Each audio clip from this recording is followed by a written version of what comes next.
Passamos a palavra, então, para o irmão Osmar, que irá proferir a palestra, agradecendo mais uma vez pela presença do irmão, e que tenhamos agora uma excelente palestra, como é do feitio do nosso irmão Osmar. A palavra está com vocês, irmão. Muito obrigado, irmã Cida. Muito obrigado a todos os irmãos da loja Raja Yoga. É sempre uma satisfação a gente estar aqui para partilhar com vocês.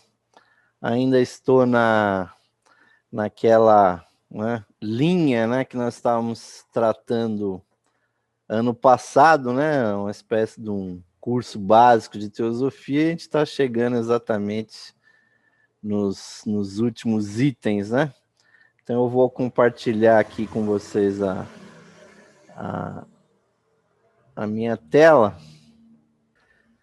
Então, meus irmãos, é esse o tema que eu vou apresentar para vocês hoje, né? Que é exatamente, né, a continuidade de todo aquele assunto que a gente tratou ano passado. Nós já falamos desde os corpos mais, né, simplórios do corpo físico, né, e tudo mais, e chegamos a falar aqui do corpo, né, causal, do corpo, né, mental superior, e ficou faltando então falar exatamente sobre esses princípios, né, o búdico e o átmico. Só que, obviamente, que nós chegamos num ponto desse estudo, né, que é realmente algo muito elevado, algo que não está na esfera da nossa personalidade, né? Na verdade, é a nossa conexão com o universo, né? Nós sabemos que o ser humano aqui na Terra, ele é um peregrino, né? Nós somos, na verdade, viajantes dentro do universo. Estamos aqui buscando realmente compreender a nossa situação, e a teosofia, ela, de certa forma, nos localiza num universo tão grande, né? Conforme a ciência tem evoluído, a gente tem percebido quão pequena é a existência humana, quão pequeno é o nosso local no universo, essa pequena poeirinha, né? Que é o planeta Terra dentro de um sistema solar, dentro de uma galáxia com, né, bilhões e bilhões de estrelas e tantas bilhões de galáxias que existem, né? Então, o que significa o ser humano dentro desse processo, meus irmãos? Nós temos nos conhecimentos teosóficos essa maravilhosa afirmação, que está lá na doutrina secreta de Blavatsky, que a nossa alma, ela está em conexão com a super-alma, a suprema alma do universo. Então, cada um de nós, ser humano, é uma imagem, né? É um holograma de todo o universo que está em perene movimentação, e cada um de nós é uma chispa, né? Dessa grande alma universal, passando por inteligências, né, extremamente elevadas, né, que são o nosso logos solar, que são os logos planetários. Então, de nós, meus irmãos, e nós estamos dando continuidade numa grande jornada, né? Na verdade, essa jornada não começou conosco, não começou com o Logos, ou como as religiões o chamam de Deus. Na verdade, é uma força do universo, é uma vontade de, como diz a Bíblia, né, de crescer e se multiplicar, né, que vem nós temos a existir aqui na Terra, né? Então, a doutrina secreta, quando Blavatsky lançou esse livro, que é best-seller até hoje, ela estabeleceu o que são chamados princípios espirituais do ser humano. E aí nós temos que ter um pouquinho de calma aí, meus irmãos, que veja bem, os princípios não são os corpos, né? Que a gente tanto estuda na teosofia. Os princípios são aqueles elementos primordiais que depois geram os corpos, né? Então, as duas estruturas, né, que realmente permitem que o ser humano aconteça, exista aqui na terceira dimensão, é que nós temos uma tríade superior de princípios e temos um quaternário mortal inferior que nos permite existir aqui nessas dimensões limitadas, né? Na verdade, nós estamos aqui existindo na matéria, nós estamos no Vale das Lágrimas, né? Não existe realmente outro local com uma vibração mais baixa, mais densa do que essa onde nós estamos. Então, Blavatsky chamou o primeiro princípio, né, adotando as terminologias hindus, né, chamou esse primeiro princípio de Shitula Sharira. E nós vamos ver daqui a pouco que no conjunto dos corpos, o Shitula Sharira vai... o princípio de Shitula Sharira vai gerar o corpo físico, né? Só que o segundo aspecto, o segundo princípio é prana, né? O Shitula Sharira, na verdade, ele é o acúmulo, né, de todas as informações que foram vivenciadas, foram codificadas dentro do nosso código genético. O ser humano é praticamente a culminância de toda a evolução dos reinos elementais, do reino mineral, do reino vegetal, animal, e até chegar nesse ponto. O ser humano ele tem tudo dentro de si. Então, na verdade, o segundo princípio, que é prana, que é a energia, né? Aquilo que vai dar o duplo etérico, ele é realmente aquilo que molda a matéria, né? Se diz que ele é realmente o princípio mais importante para nós conseguirmos existir aqui na terceira dimensão, né? Porque sem a terceira dimensão, meus irmãos, nós não podemos evoluir. Daqui a pouco a gente vai comentar mais sobre isso. O terceiro princípio seria o Linga Sharira, ou seja, por assim dizer, a ligação que existe entre prana e o corpo astral, que permite a comunicação, e obviamente que aí Blavatsky, aqueles primeiros escritos, ela tinha muita dificuldade em adaptar essa terminologia para os conceitos ocidentais. Esses conceitos depois foram melhor trabalhados por teosofistas posteriores, né?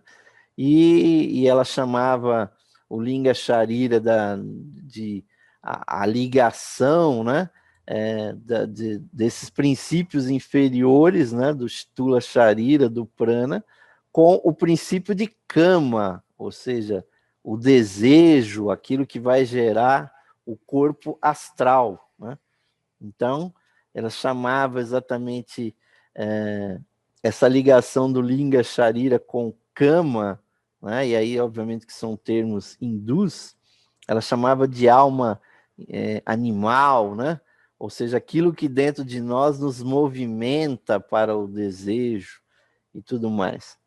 E a tríade superior, que está conectada com esse ser quaternário mortal, é composto justamente do quinto aspecto, manas, Buddhi, né? Manas, que quer dizer mente, mentalidade, pensamento, inteligência, e Buddhi, que quer dizer não só inteligência, mas percepção, intuição, né? Compreensão, né? Iluminação também, né? E o sétimo princípio, e o mais elevado, mais importante dele, seria o Atma, né? Então, o nosso propósito aqui hoje é discutir exatamente esse sétimo e o sexto princípios, né? Porque nós já falamos bastante daqueles lá embaixo. Então, nos estudos teosóficos, essa terminologia de Blavatsky, que as pessoas tinham uma dificuldade muito grande de compreender, porque eram termos sânscritos, né? Então, escritores como Annie Besant, que sucedeu Blavatsky, né?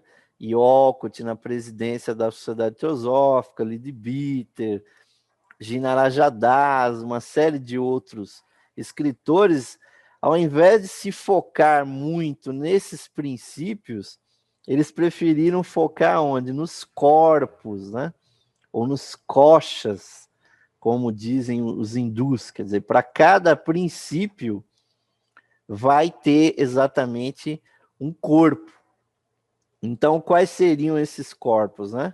O mais importante de tudo é a unidade fundamental de tudo isso, que é a mônada, ou seja, a nossa ligação perene, eterna com a divindade, que é a própria partícula da divindade, que é a mônada, né?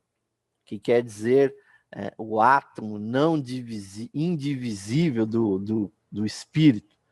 E a mônada humana, nós a chamamos assim porque ela peregrinou por todos os reinos, né, descendo na involução, e finalmente chegou nesse ponto que nós estamos, né?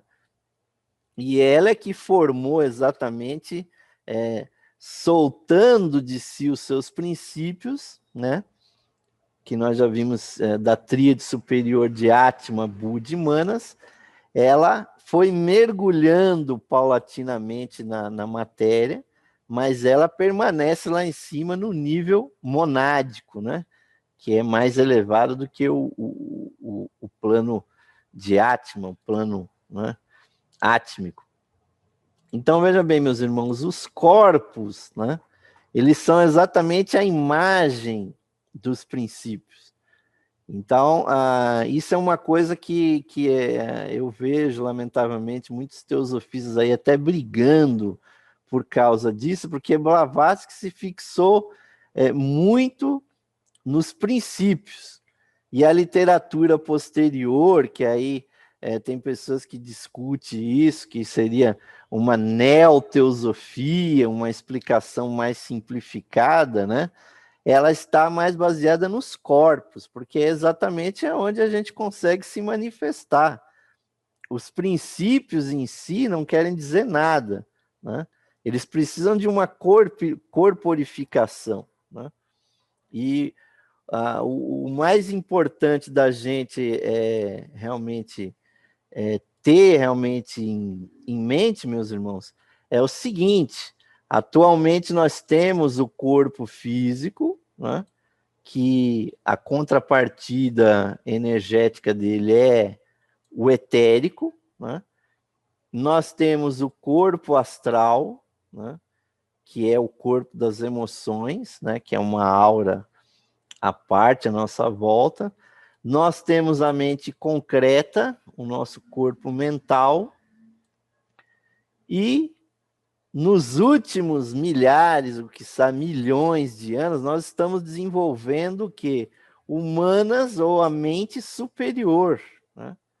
Porque, se vocês recordam da minha palestra, quando o ser humano se individualizou, ou seja, quando nós saímos do reino animal e passamos a ocupar formas humanas, nós justamente ganhamos exatamente essa ligação entre a mente inferior e a superior. Então, o que diferencia realmente o ser humano do animal é essa capacidade superior, sublime que a nossa mente tem, e que tem se manifestado principalmente na forma da linguagem, né? Todo tipo de língua, de linguagem, de expressão simbólica, da memória, da cultura, da arte, da religião, da culinária, tudo que está registrado em livros, lavado na pedra, que está nas partituras, nas músicas, toda essa cultura humana é um produto exatamente dessa mente. Agora, humanas inferior, né, ele é uma mente concreta, uma mente com elementos de imagem, de conceitos muito definidos. Agora, humana superior é um mundo já começa exatamente a ser um mundo totalmente abstrato, é um mundo sem imagens, é um mundo com cor, mas não é um mundo com imagens, né? Agora, então, a nossa posição, meus irmãos, na evolução é essa. Nós temos até humana superior. Agora, nós não temos ainda corpo búdico e nem temos corpo átmico. Isso aqui ainda está por ser desenvolvido, meus irmãos. Então não imaginem que quando vocês pegam um livro de teosofia diz que o ser humano tem 7 corpos, na verdade isso não é correto na atualidade, porque o ser humano tem princípio búdico, tem princípio átmico, mas não tem corpo búdico nem corpo átmico. A capacidade de ter um kocha ou um corpo, ele permite que você atue naquele plano, atue independentemente no plano em que você tem o corpo. Então, com o corpo físico, a gente anda aqui na matéria. Com o duplo etérico, nós conseguimos agir no mundo das energias, né? Tá aí a Samira Cira, que não me deixam mentir, que faz aí o reiki, né? Que fazem as curas através da energia. É uma ação que é feita no mundo etérico. Com o nosso corpo astral, a gente pode se projetar no mundo astral conscientemente. Praticamente todos nós fazemos isso quando a gente está dormindo, né? O corpo físico dorme, mas o corpo astral pode se deslocar no plano astral, pode conversar com outras pessoas. Já a humanas inferior, são pouquíssimas as pessoas que conseguem usar humanas, né, a mente, como um veículo de manifestação independente. E por que poucas pessoas conseguem fazer isso? Porque a natureza da mente é tão rápida, é tão criativa, né? No plano astral já é uma coisa meio difícil, né? Porque no plano astral, que é o plano das emoções, se você se emociona, se você tem um sentimento, você já cria cores, você já cria formas que representam aquela emoção, né? Então a pessoa fica um pouco espantada, né? Principalmente depois que a pessoa desencarna, como que o mundo astral ele é plástico, né? Que você, ao se emocionar, já são criadas formas, né? Tanto formas belas quanto formas feias, né? Dependendo do sentimento que você tem. E aquilo cria um ambiente à sua volta. Agora, no mundo da mente, meus irmãos, é preciso realmente praticar aqui como essa pessoa que está atrás de mim aqui na imagem. Só os grandes iogues que conseguem paralisar a sua mente é que conseguem enxergar exatamente o que é realmente o plano mental. Porque quando você está pensando, né, a gente sabe que a mente nunca para, né? Mesmo quando você está dormindo, você está fabricando pensamentos, e os sonhos são expressão disso, mas você conseguir usar o plano mental, né, como o corpo mental, existir, né, se deslocar e você perceber outras pessoas no plano mental é uma coisa muito difícil.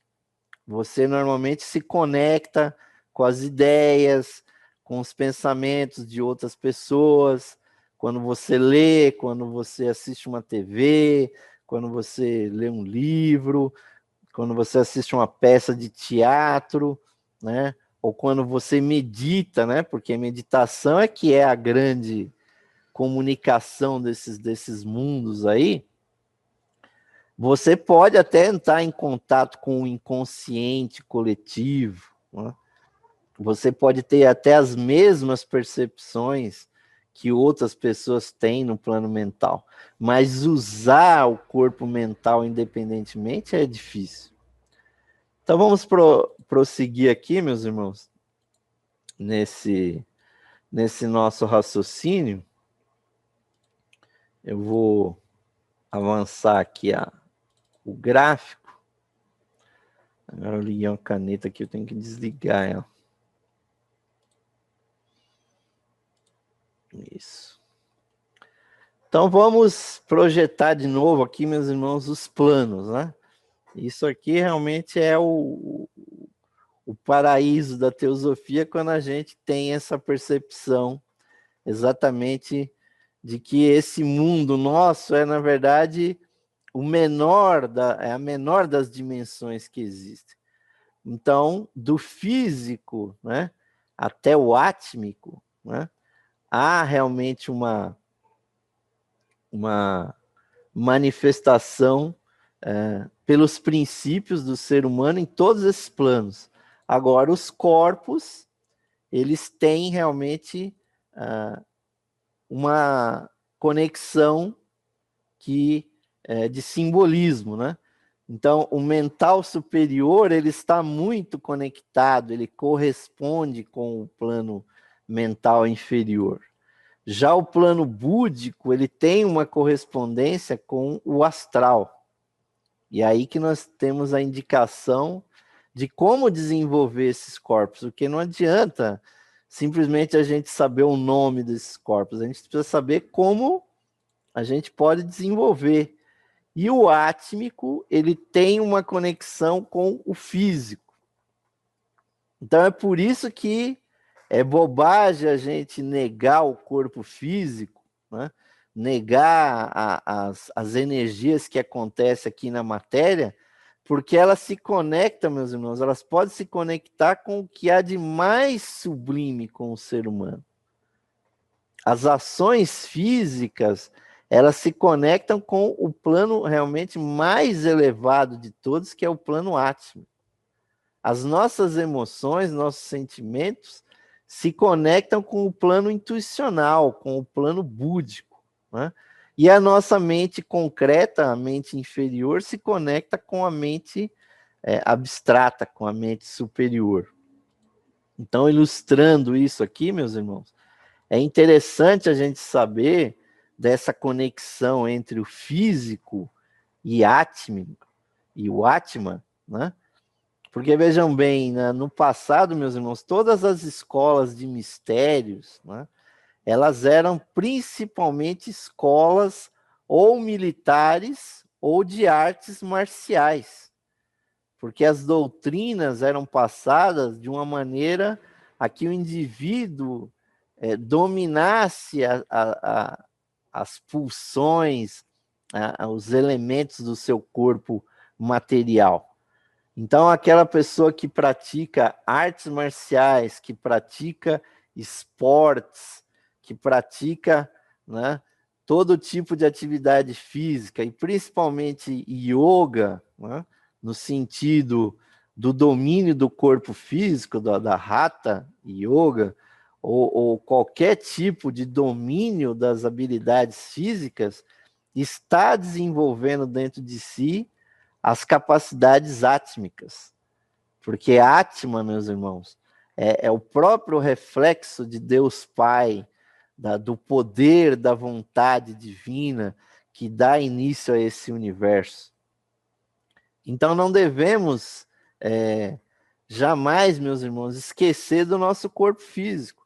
É através da saúde, é através do exercício, é através do uso correto do corpo material, da sua alimentação, é através disso que nós obtemos a nossa conexão com o Atma. O Atma dentro de nós, meus irmãos, vai ser atingido naquele momento que nós conseguimos corporificar isso aqui na matéria. Por isso que os grandes mestres de sabedoria, eles têm um ar, têm uma postura, meus irmãos, quase que regencial, eles parecem reis, parecem príncipes, parecem, tem um porte assim, né, muito militar, um porte, né, bastante chamativo, porque eles expressam dentro de si essa energia de Atma. Normalmente são grandes militares, grandes políticos, grandes líderes, né? Então, isso, meus irmãos, e a gente vê isso muito, os irmãos aqui que são maçons, sabem exatamente do que eu estou falando, né? É uma característica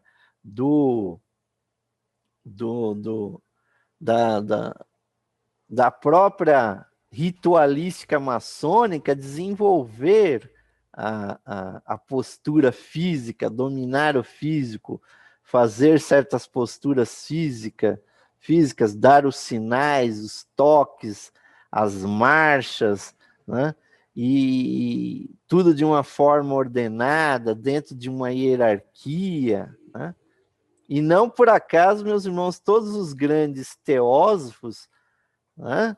Desde Blavatsky, mesmo ela sendo mulher, né? Annie Besant, Radha Burnier, todas elas foram mulheres, mas também foram maçons. Henry Steele Olcott, Geoffrey Hodgson, Leadbeater, né? Arundale, que nós vamos citar aí, todos grandes maçons, porque esse movimento, meus irmãos, que é a maçonaria e também os outros tipos de movimentos que eu mencionei aqui, como o yoga, os esportes, a atividade física, né? Tudo isso, meus irmãos, é aquilo que desenvolve Atma. Agora, e o búdico? Né? Qual é a correspondência? O búdico, meus irmãos, ele corresponde exatamente ao astral, às nossas emoções. Então, sempre que nós elevamos as nossas emoções, a percepção do amor, da beleza, da devoção, né? Quando a gente consegue se emocionar com uma música elevada, ou mesmo uma música simples, mas que tem harmonia, toda vez que a gente se harmoniza através da arte, através da religião, e nós buscamos um padrão superior de emoção, meus irmãos, nós estamos conectando a nossa emoção com aquele plano búdico que está lá em cima, que está na tríade. Esse é um dos caminhos, inclusive, mais indicados, é o caminho que mais consegue atender os seres humanos atualmente, né?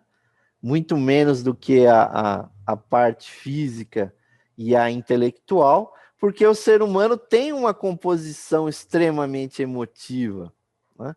Esse nosso corpo, meus irmãos, que na verdade a gente chama ele de corpo físico, mas ele não é um corpo físico, ele é um corpo, líquido. 70% do nosso corpo são fluidos. E dentro do simbolismo, o fluido, a água, corresponde às emoções. Se nós somos 70% fluidos, 70% água e todo tipo de líquido que a gente tem no nosso corpo, é óbvio que as nossas emoções são muito poderosas, meus irmãos. Então, através de uma participação numa igreja, através dos cânticos, da arte, da poesia, da pintura, da música, né? Tanto individual quanto coletivamente, nós podemos elevar a nossa vibração até um nível mais elevado, né? Não é, meus irmãos, simplesmente, né? Não é fazendo uma paranoia de dizer assim, olha, vou cortar aqui certos aspectos da emoção no meu ser, né? Na verdade, a gente tem que desenvolver os aspectos superiores, porque tudo é matéria, meus irmãos. O grande binômio, né, que da existência humana é a dualidade entre espírito e matéria. Sempre que há alguma coisa espiritual, há uma correspondência material. Então vejam bem, a pessoa ali, né, uma religião que para nós no Brasil é um pouco alienígena, né, o budismo, né, quando a pessoa está ali sentada, né, jogando o seu amor devocional para o Buda, e no caso aí é uma pleiade de Budas aí, porque na verdade em potencial todos nós somos Budas, todos nós somos virtualmente seres iluminados já dentro até do atual ponto da nossa evolução. A pessoa, por mais simplória que ela seja, ela está atualizando dentro de si a percepção intuicional, né? O amor devocional. A pessoa tem uma conexão, uma empatia muito maior com as outras pessoas, né? Então não podemos achar, meus irmãos, que são simplesmente ou ações ou pensamentos que nos conectam a Deus. A emoção também conecta. E obviamente que o outro lado da moeda, meus irmãos, e que hoje está sendo muito importante, é a correspondência entre a mente humana inferior e o superior. Se não fosse a ciência, a gente não estava saindo desse buraco que a gente entrou devido a esse vírus aí danado do Covid aí que apareceu. Em tempo recorde, os cientistas desenvolveram inúmeras, são dezenas de vacinas que estão sendo registradas. O que é isso, meus irmãos? É a mente concreta, científica, que está funcionando, e o ser humano, meus irmãos, cada vez que a nossa ciência avança, nós estamos avançando cada vez mais para a mente abstrata. Os cientistas que têm o pensamento mais concreto, mais robusto, as pessoas que mais estudam, são as pessoas que são maiores candidatas a buscar, inclusive, a teosofia, os assuntos espirituais, porque elas chegam realmente num ponto de inflexão, né, que elas precisam achar aquilo que está faltando, que é a espiritualidade. E há um grande abismo entre a mente concreta e a mente abstrata que só pode ser suprida, né, com o quê? Com o aprofundamento do pensamento. Quando a pessoa medita, quando a pessoa pondera profundamente, né? Quando a pessoa filosofa, ela não só produz tecnologia, como é isso que está permitindo a nossa conexão agora nesse momento, é o fruto da mente concreta, da mente científica, mas o passo que tem que ser dado, que a nossa civilização ariana está dando, é rumo a uma civilização mais abstrata, uma civilização mais humana, e lá na frente, como predicou Ginarajadás e outros, nós teremos uma humanidade da intuição. É o próximo passo que vai ser dado, né? Então, se a gente volta nesse esquema aqui dos corpos, né? da mônada lá em cima, Atma, Budi, Manas, Manas inferior, o astral, o etérico e o físico, o que permite, meus irmãos, é a conexão entre esses dois universos. Na verdade, são 3 universos, né? É o universo da mônada, da chispa divina, o universo da tríade superior e o universo, né, do quaternário inferior. Eu já chamei isso aqui em outra palestra. É o universo da eternidade, que é onde está lá a nossa chispa divina, o universo da imortalidade, que é a nossa tríade superior, né? Que é imortal em relação aos corpos, e o universo da mortalidade. Então, por isso que Jesus predicava tanto, né? Que não adiantava se apegar com esse mundo material, né? Que as riquezas daqui não eram nada comparadas com os tesouros espirituais que estão lá em cima. Ou como o próprio Senhor Buda predicou tanto, que o nosso maior problema era o apego, era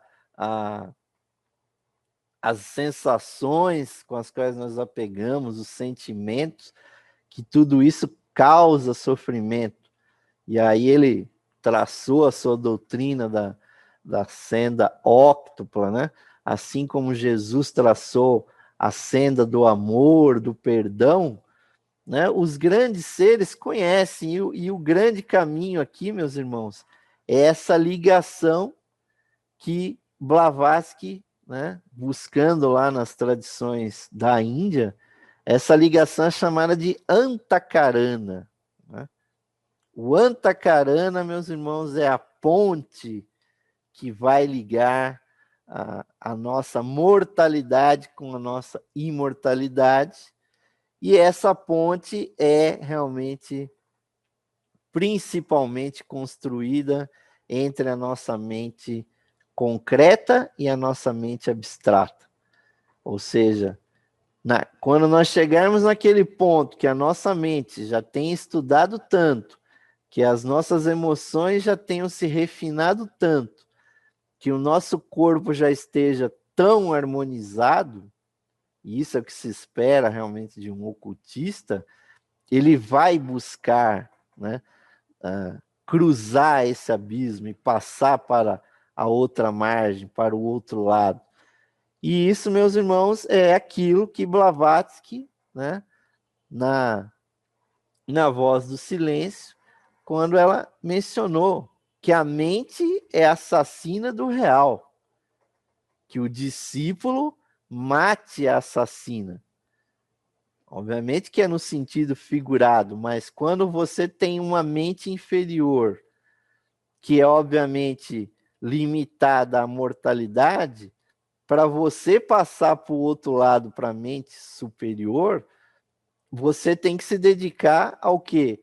Aos assuntos sublimes, superiores, a filosofia, a alta estética, é você buscar a espiritualidade, a meditação, o silenciamento dessa mente e desses clamores, não só da mente inferior, mas como do astral e do físico. Os próprios Mahatmas, meus irmãos, só são Mahatmas naquele momento que eles paralisam a sua personalidade. Se você está atuando aqui embaixo, como nós estamos alijados desse mundo superior. Então é naquele momento que você está orando, que você está meditando, ou também naquele momento que você está fazendo uma yoga, quando você está fazendo um esporte, um exercício físico, né? Na Grécia, por exemplo, existiam os filósofos que filosofavam se movimentando, andando, né? Eram os chamados peripatéticos, né? O nome é meio feio, mas é interessante que quando você está andando, está se movimentando, ou até trabalhando, os nossos os nossos membros, eles têm conexão com a mente concreta. O Atma tem muita conexão com a nossa cabeça, né? Já humanas tem muito a ver com os nossos membros. E o búdico tem a ver com o nosso coração. Né? Então, construir, meus irmãos, alargar esse antakarana é a grande tarefa do ocultista. Né? E, de certa forma, isso é realizado por esse sistema maravilhoso de ligações que os nossos chakras têm, porque o antakarana a gente pode dizer que ele se estende até lá de cima, até o nosso cérebro físico. Na verdade, o que diferencia, meus irmãos, um mestre de sabedoria de uma pessoa completamente idiota é o fluxo da energia divina que existe através dos chakras, desde lá os planos superiores até o cérebro. Porque nós somos todos iguais, né? Os corpos físicos são idênticos, né? Mas o fluxo da luz, o fluxo da compreensão, ele é limitado em certas pessoas. Ele pode e deve ser desenvolvido com as disciplinas físicas, emocionais e mentais. Não imaginem que vocês vão passar lá para o outro lado sem ter desenvolvido todas as possibilidades aqui embaixo, né? Então, a gente já viu aí em outras palestras, né, que o ser humano ele vai, né, evoluindo o seu corpo mental. E ele vai, a sua aura, quando é observada, ela vai ficando cada vez mais brilhante. A pessoa vai agregando cores mais fluídas, mais representativas, e a pessoa tem uma vida mais profunda, exatamente devido a essa evolução que é obtida através das inúmeras, das centenas de encarnações que a gente passa. Esse melhoramento não é de uma hora para outra, não é numa vida só. Não existe isso, é cumulativo esse processo. Até que o ser humano começa a evoluir aonde? O seu corpo causal, o seu corpo que é aquilo que causa as encarnações. Porque dessa vida, meus irmãos, como diz aquele samba famoso, a gente não leva nada, né? Materialmente, mas a gente leva a compreensão, a gente leva os sentimentos sublimes, superiores, e isso passa a decorar a nossa alma, né? O corpo causal ou mental abstrato nada mais é do que um pequeno recipiente onde cada vida, cada existência vai ali sendo depositada o perfume daquela existência. O que de melhor a pessoa desenvolveu?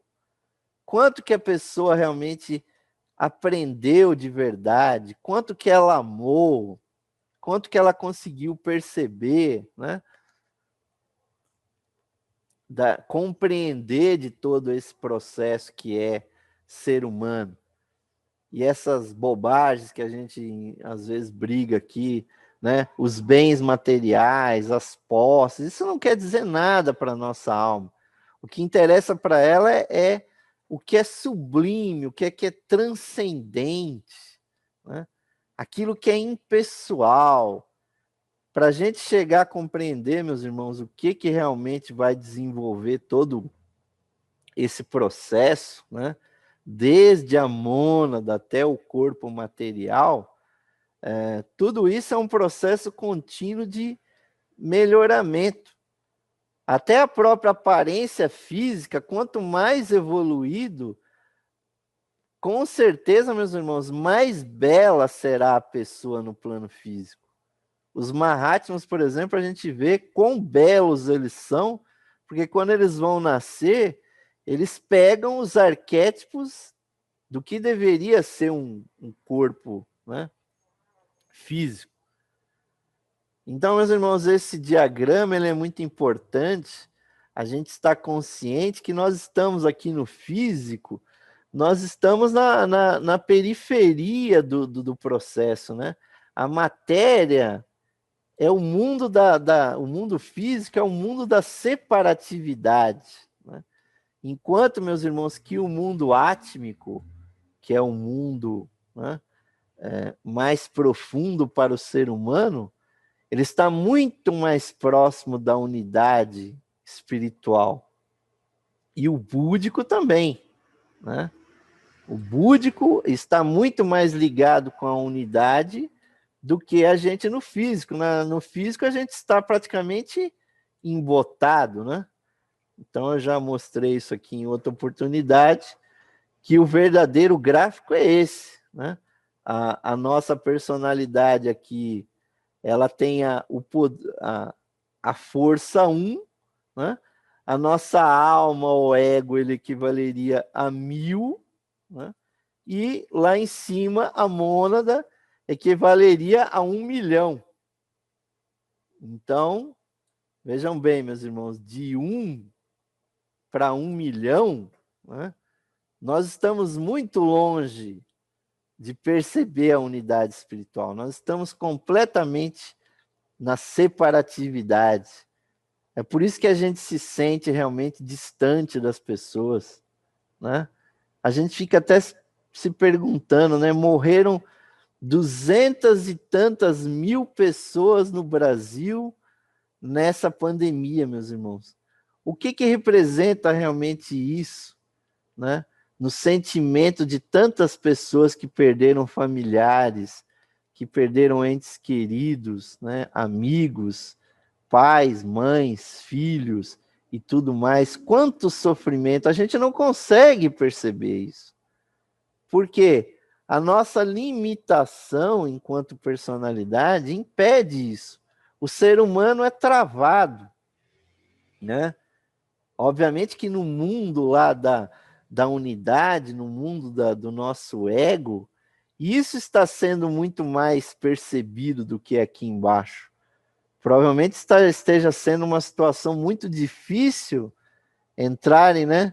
Praticamente algumas centenas de milhares de pessoas que estão desencarnando, estão entrando no mundo astral devido a essa pandemia, e nós não estamos realmente sentindo isso na grande proporção que é.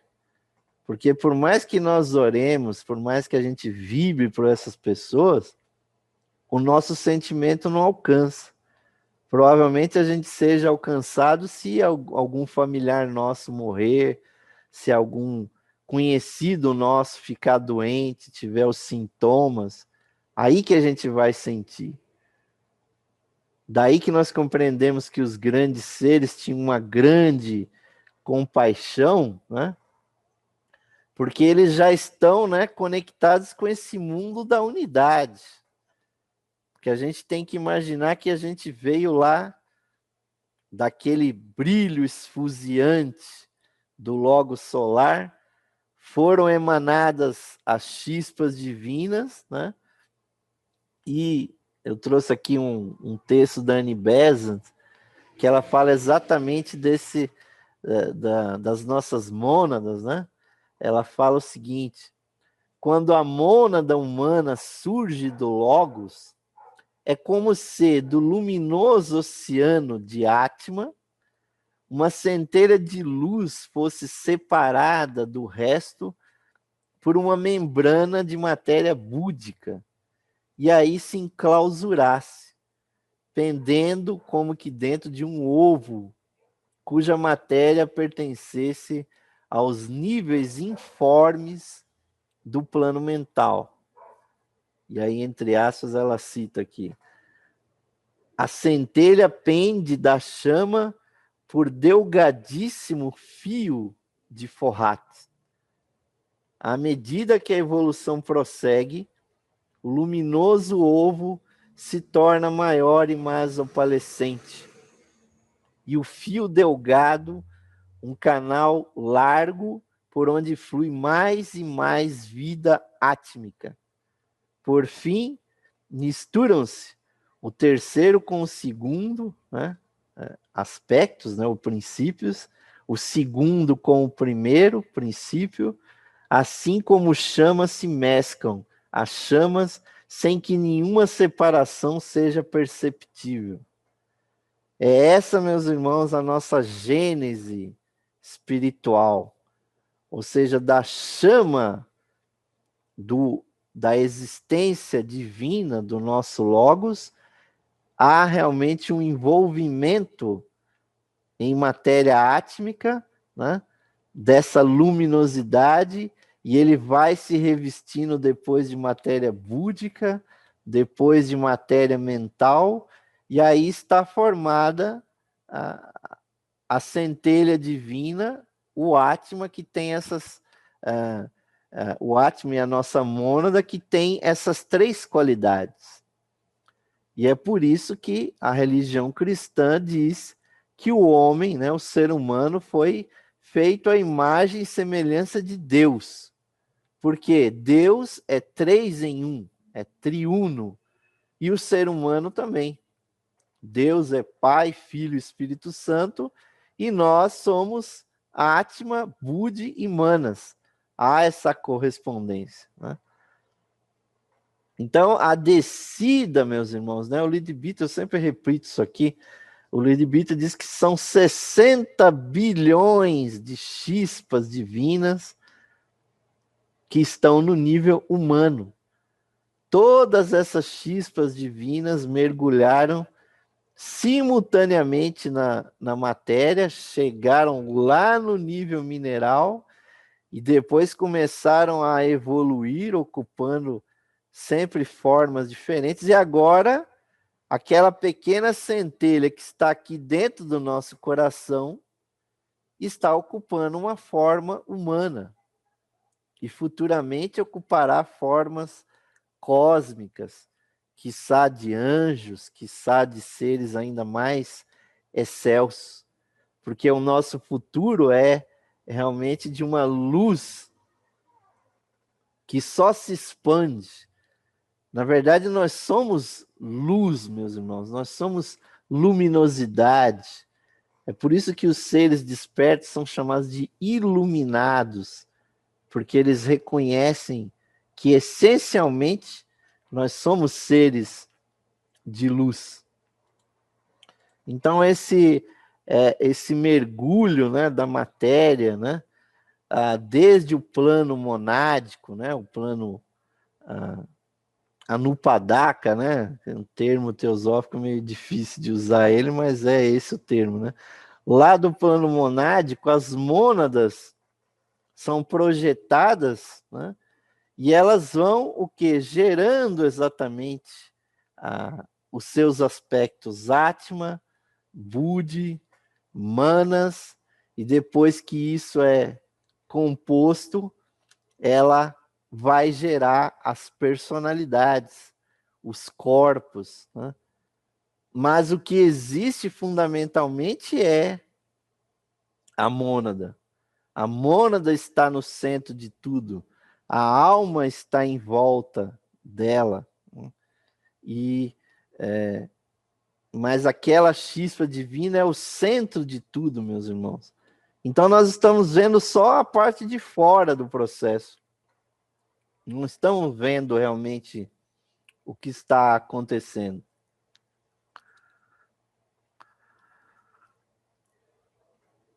Então, o poder que está, meus irmãos, enterrado dentro do ser humano, né, é tamanho que isso só se revela realmente nos grandes santos, nos grandes mestres, porque a sua aura se expande quando eles abrem a boca, a sabedoria flui. Também nos grandes mestres da música, da literatura, das artes, da religião. Há sabedoria inata dentro de nós, meus irmãos. A gente precisa fazer alguma coisa para manifestar isso, né? E então essa constituição que o ser humano tem, meus irmãos, né, de mônada, de Atma, Budi e Manas, né? E esse envelope, que é o corpo causal, são essas três, né? Essas três dimensões, na verdade são três evoluções, né? Porque a mônada está sempre lá una com Deus. Já o nosso corpo causal, ele está em conexão com o corpo e está almejando entrar em conexão com a mônada. Mas o fato de nós não termos ainda corpo búdico e corpo átmico, e às vezes temos um corpo mental abstrato, né? Muito simplório, é que está impedindo que esse processo realmente atinja, né? O seu ápice, né? E a gente fica onde? Peregrinando na chamada roda de Sansara, né? Nós estamos aqui no físico, vivemos aí uns 70, 80 anos, que é a expectativa de vida do brasileiro atualmente, mas aí a gente morre no físico, morre no astral, morre no mental e volta lá em cima, onde? No causal. A gente fica nessa senoide, né? Nesse sobe e desce da chamada roda de Sansara, né? Ou também chamado processo da reencarnação, que infelizmente, meus irmãos, ela não liberta o ser humano. A gente vive muitas existências, né? Simplesmente para sobreviver. A gente não percebe que quando a gente está aqui no plano material, a gente está cumprindo um dharma, um dever de buscar realmente as experiências aqui da matéria. Mas a maior parte das pessoas está meio perdida aí, como se estivesse caindo de paraquedas nessa existência. E aí eu trago para vocês aqui, meus irmãos, para dar uma outra visão disso, que é o grande símbolo do cálice, né? O Graal, né? Que se menciona na mitologia do rei Arthur e tantas outras, ou nos cálices que os sacerdotes usam. Elas representam, esses cálices, meus irmãos, representam exatamente o que é a alma humana.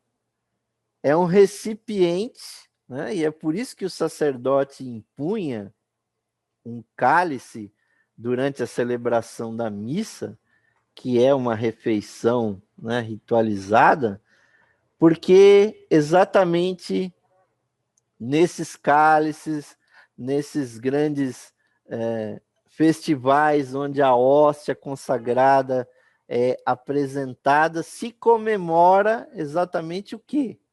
A descida da chispa divina até a alma, né? É o segundo nascimento. Jesus pregava isso e os judeus ficavam indagando para ele: poxa, mas como é que eu vou nascer de novo? Né? Nicodemos perguntou isso para Jesus. Eu tenho que entrar de novo na barriga da minha mãe? É isso que significa? E Jesus dizia: não, vocês são rabinos, rabis, e não estão sabendo do que eu estou falando, né? Esse cálice, meus irmãos, que é usado numa missa, né? Ele representa o quê? O corpo causal que recebe água, né? Que representa as emoções, os atos materiais, recebe vinho, que representa a sabedoria, né? Porque a água representa o que vem da terra, né? O vinho é praticamente a energia solar que entrou na terra, nas plantas, virou uma fruta, que é a uva, e dali foi tirado o sumo, né, o suco, não precisa ser nem vinho fermentado, mas ali, quando é depositado no cálice, representa a própria sabedoria de Deus, a sabedoria divina, né? E a hóstia que será consumida, meus irmãos, a palavra hóstia significa vítima, né? A vítima do sacrifício, ela está dentro de nós. Cada um de nós é um cálice aonde vai descer essa vítima. Na verdade, ela já está implantada dentro do nosso cálice, né? Então, aí são fotos minhas aí, quando eu estava celebrando, né? Esse ritual, ele é excelente para nos relembrar da nossa realidade, que nós somos, assim, os sepulcros da nossa divindade que está presa na nossa matéria. E quando a gente comunga, né, que é um ato bastante simbólico, mas que pode não representar nada para quem não é católico, quem não é cristão, como é que pode a pessoa colocar essa divindade na boca e engolir? Porque quando você come alguma coisa, meus irmãos, você se integra com aquela coisa. Você se torna una com ela. Por isso que Jesus se ofereceu, né? Comam a minha carne, bebam o meu sangue, porque ele se identificou com a divindade, ele se sentia a própria divindade. Por isso ele se ofereceu como sacrifício, e esse sacrifício está acontecendo aqui agora conosco, e não é o fato de eu, do Marcelo, do Ismael, nós sermos padres. Isso não torna a gente melhor do que vocês, né? Mas sim que a gente está se conscientizando. Cada vez que um ritual é realizado, é uma oportunidade de relembrar quem nós somos espiritualmente, de trazer esse sacramento que Jesus aprendeu com os egípcios aprenderam com os caldeus e vai voltando atrás até a época quem sabe, da Atlântida, desde que Melquisedeque, lá o grande chefe da fraternidade branca, estabeleceu esses rituais na terra. Cada sacerdote que é parte da ordem de Melquisedeque, né, o grande sacerdote do Altíssimo, como diz a Bíblia, nós estamos trazendo essa sabedoria para a terra. E por ser um ritual físico, por ser um ritual que tem música, que tem roupas diferentes, né? Você vai colocando o teu corpo, a tua emoção, a tua mente, porque as leituras do evangelho, da epístola, né?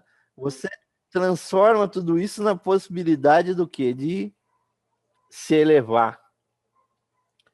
Então, meus irmãos, para a gente chegar nos finalmente aqui, né? Como que a gente vai construir um corpo búdico, né? Essa que é a grande questão, porque o corpo causal nós já temos. Agora, o que vai gerar a criação a partir do princípio búdico? O que vai dar o corpo búdico? Aí, meus irmãos, tem que ser a busca da santidade, tem que ser a busca da autorrealização, a busca do conhecimento de que nós, os nossos semelhantes, que toda a criação, toda a emanação, todas as pessoas e seres que estão nesse mundo, que nós somos um, que nós estamos conectados. Agora, isso precisa ser sentido. Então, as pessoas buscam nas igrejas, buscam nos templos, na própria sociedade teosófica, as pessoas estão buscando por esse conhecimento, mas vai ser na nossa vida, né, de meditação, de oração, que a gente vai conseguir isso. Não é simplesmente numa igreja, tudo pode estar já preparado, mastigado, mas se a gente não meditar, se a gente não orar, se a gente não servir ao nosso próximo, aos seres da nossa família, às pessoas do nosso bairro, da nossa cidade, se a gente não usar a internet para espalhar a teosofia para o mundo, quem sabe até a televisão, o rádio, se a gente não conseguir amar, a gente nunca vai ter um corpo búdico, meus irmãos. Porque as pessoas geralmente, como há um processo aí praticamente, podemos dizer, antropofágico, né? Porque você sempre está tirando a energia de algum lugar. O filho tira a energia, a matéria do corpo da mãe, depois tira a energia emocional da mãe, do pai, depois a criança tira as ideias dos professores, da cultura e tudo mais. E a espiritualidade? A gente procura tirar da onde? Dos instrutores, dos mestres, dos santos, dos locais sagrados. Essa matéria búdica, meus irmãos, ela é muito rara, né? É preciso realmente se aproximar dos santos, dos sábios, estar lendo realmente a respeito disso, né? Estar meditando diariamente e principalmente, meus irmãos, sentindo, porque o búdico ou crístico, ele é realmente uma natureza de sentimento. Eu vou colocar aqui um exemplo que está nesse livro do nosso querido ex-presidente da Sociedade Teosófica, o George Sidney Arundale, que escreveu esse livro Nirvana. Ele, inclusive, foi bispo da Igreja Católica Liberal também. As experiências internas dele, a primeira experiência que ele coloca, já dá para a gente perceber, né, nesse nível Nirvana, o que é começar a desenvolver o corpo búdico. Ele diz aqui, muitos anos atrás, em 1912, encontrando-me em Taormina, na Sicília, né, na Itália, pude pela primeira vez perceber de relance as unidades fundamentais. Lembro-me de estar sentado à janela do meu quarto no hotel em que nosso grupo se hospedava. Sonhava. De repente, meus olhos absortos pousaram numa laranjeira que crescia no pequeno vale lá embaixo e senti-me estranho, maravilhosamente identificado com a árvore, sua vida e seu ser. Estava à janela e ao mesmo tempo na árvore. Eu era, de fato, a laranjeira. Como se minha consciência adejasse, né? Oscilasse, né? Entre George Arundale, enquanto George Arundale, e George Arundale enquanto laranjeira. Eram duas entidades em uma só. E enquanto existia como laranjeira, um jardineiro apareceu e pôs-se a recolher alguns frutos e a desbastar alguns galhos. Fazia aquilo em mim. Rebelei-me, não como Jorge Arundale poderia rebelar-se, não com minha mente e vontade, mas como aparentemente se rebelam as laranjeiras. Vejam só, meus irmãos, que experiência búdica, uma conexão entre ele e aquela planta, entre aquela árvore. E ele finaliza. Acudiu-me uma sensação de desconforto, de perda, não exatamente dolorosa, mas bem perto disso. O desconforto se agravava porque o jardineiro não me tratava com reverência ou afeição, porém como se eu fosse inanimado e insensível, incapaz de sensações. Não percebia ele que a mesma vida palpitava em nós dois? Se unicamente tivesse solicitado minha permissão, meu perdão por seu ato, obtemperando que, dividindo-me pelos outros, fá-los-ia felizes, não me importaria nem um pouco. Mas o homem se mostrava duro e egoísta, tratando a árvore como escrava e não como companheira. Feria-me cada vez que colhia um fruto ou cortava um galho.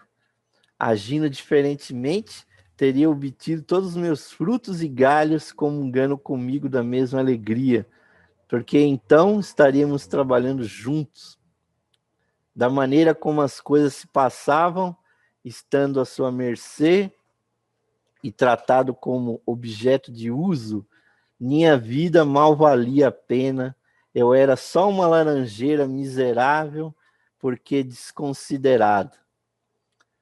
Isso, meus irmãos, é o sentimento búdico, o sentimento de unidade, de conexão, de compaixão.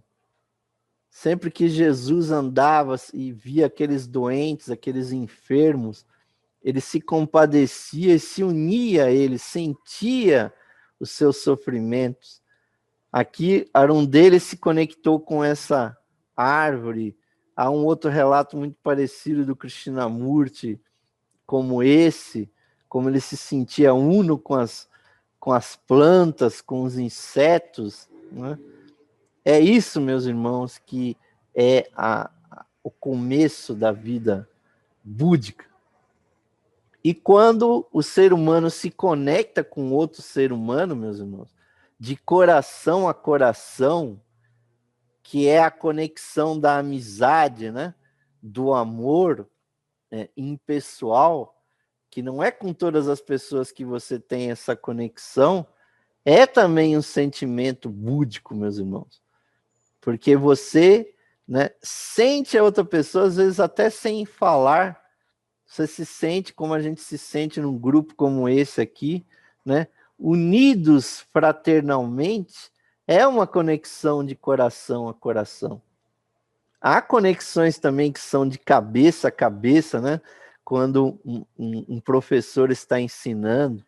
Há conexões sentimentais, né? Pelo plexo solar, quando você se conecta com a paixão que você pode ter pelo outro.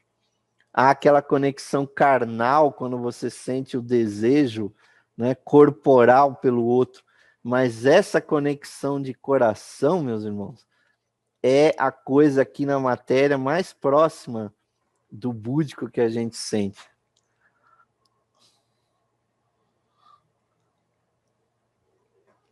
Então, meus irmãos, quando se descreve as peripécias, né, que o Buda passou, todo o seu evangelho, né, que foi a culminância de muitas e muitas vidas, a gente não deve ficar preocupado que a gente está muito longe disso, meus irmãos, porque todos nós somos Budas em potencial. Mesmo entre os discípulos do Buda, né, havia aqueles que seguiam o Buda, mas eram muito egoístas, estavam preocupados em acelerar o processo, né?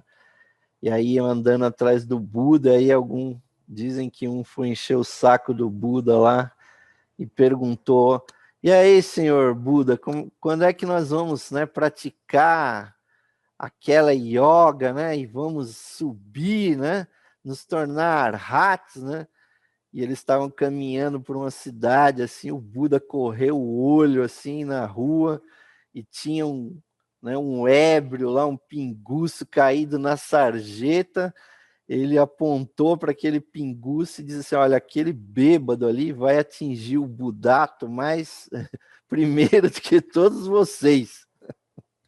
E aí os discípulos ficaram chateados. Poxa, mas nós estamos seguindo o cara aqui, ele vai dizer que aquele cara caído ali vai atingir primeiro, né?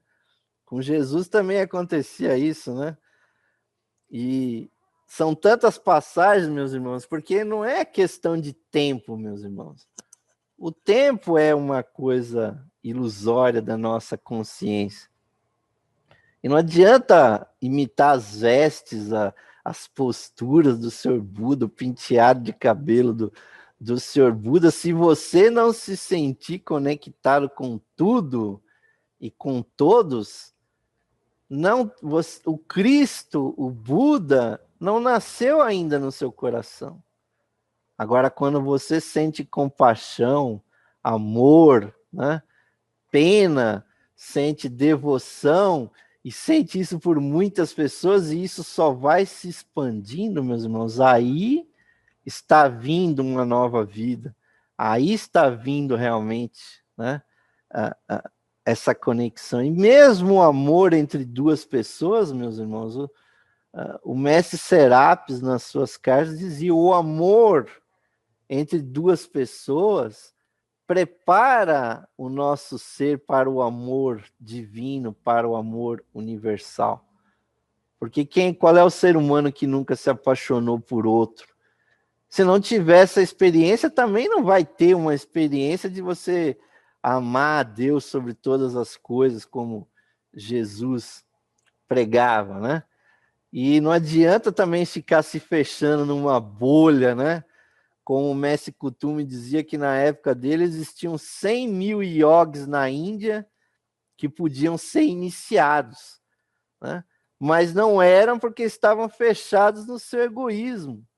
Fechados em, eu estou me meditando aqui, estou me aperfeiçoando, não posso mexer com isso, não posso mexer com aquilo, não posso beber, não posso fumar, não posso conversar com mulher, não posso fazer tal coisa. Isso também é um egoísmo terrível, meus irmãos.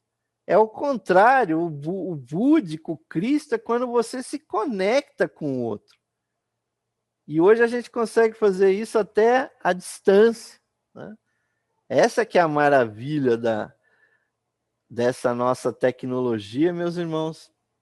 Então, com essas belas imagens, né, eu vou realmente deixando aqui uma mensagem para vocês, meus irmãos, que tudo isso pode ser uma realidade se a gente praticar, né, aquilo que está na teoria, né? Porque, meus irmãos, comentar sobre plano átmico, né, eu acho que é realmente muita pretensão nossa, porque nós não temos nem o corpo búdico, né? O que dirá, então, do corpo do nirvânico, que o átmico também é nirvânico. O senhor Arundeli, depois de décadas de meditação, que ele disse que atingiu esse plano. Então, é uma esperança de glória, meus irmãos, porque o Atma, o búdico, são o Cristo dentro de nós. O Cristo em nós, a esperança de glória, né? Os mestres chegaram lá depois de tantas e tantas evoluções, e eu só gostaria de mencionar algo que me impressionou muito quando eu li esse livro Nirvana, do Arundeli, que ele dizia que a percepção do nirvana é como se fora um relâmpago congelado. Essa expressão dele ficou tão gravada na minha cabeça que depois de uns 30 anos que eu li esse livro, né, eu até fiquei procurando uma imagem para tentar representar isso, porque é tanta luz, é tanta conexão, é uma divindade tão grande que é como um relâmpago congelado. Então, a transcendência, meus irmãos, pode ser alcançada, né? E nós temos essa capacidade. Há seres que se libertaram, que já não estão mais entre nós, mas felizmente nós temos mestres que são mestres da compaixão e eles permanecem conosco, né? Então, há um conceito, meus irmãos, que o nirvana é aniquilamento, mas a Annie Besant, no livro A Sabedoria Antiga, ela vai contra isso quando ela diz o seguinte: a consciência nirvânica constitui a antítese do aniquilamento, né? É existência elevada a uma vivacidade e intensidade inconcebíveis para aqueles que só conhecem a vida dos sentidos e da mente.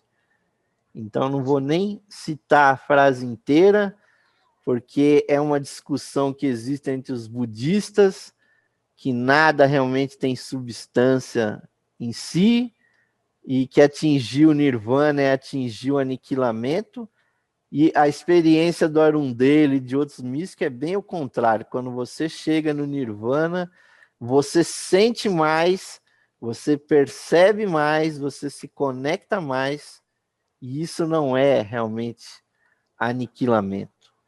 É, na verdade, a consecução de algo que nós sonhamos, que é de ter uma percepção cósmica, né? De sentir o universo refletido dentro do nosso próprio ser, e a onisciência que vem disso é o tesouro que está nos céus, né? Onde as traças não corrompem, a ferrugem não come, né? E que Jesus falou, e que nós podemos, meus irmãos, atingir isso. Mas não é de uma hora para outra isso. Há que haver as práticas, as disciplinas e principalmente a nossa expansão, a expansão do nosso amor pelo nosso semelhante. Nós somos Budas ainda esperando a colorificação da nossa aura com essas virtudes, né? Então, meus irmãos, eu agradeço muito a paciência de vocês, né, pelo acompanharem o meu raciocínio, e espero que todos vocês atinjam o Budato o mais rápido possível, imaginável, e agradeço muitíssimo essa oportunidade de partilhar com vocês. Namastê.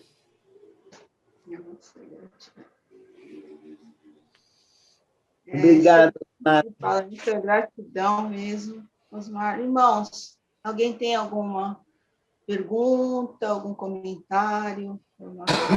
Osmar. Obrigado. Oi. Osmar. Pode falar. Quando nós ouvimos na Igreja Católica dizer: buscai primeiro o reino dos céus, que o resto vos será acrescentado, nós temos a tríade superior, que o Atman a gente pode chamar de Deus, o poderoso, o Pai, Filho e Espírito Santo. E por ele estar ligado diretamente com o físico, na correspondência que você mostrou, basta a gente acreditar que Deus está dentro de nós, que está em volta de nós, que está em tudo, e crer fielmente que todas as nossas ações são dedicadas a Ele. Então, passamos a ser como um servo do nosso Atman. Exatamente isso. Realmente, aquela pessoa que é religioso não só da boca para fora, né? Mas é religioso principalmente da boca para dentro, né? Sabe exatamente isso que você está falando. A pessoa pode ser santa não só quando ela está na igreja, mas ela pode ser santa na sua profissão, na sua família, né? No seu lar.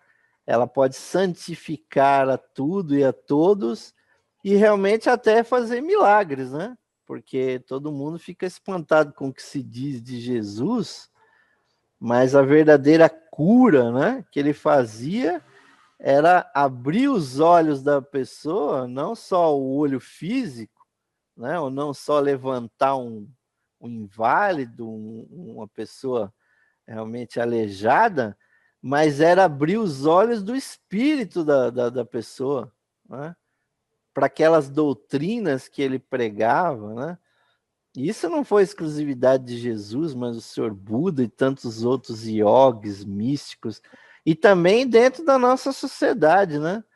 Muitos teósofos viveram uma vida de santidade, de décadas e décadas dedicadas a dar palestras, a esclarecer as pessoas, né? E tiveram a oportunidade, alguns, de conhecer até os mestres e tudo mais.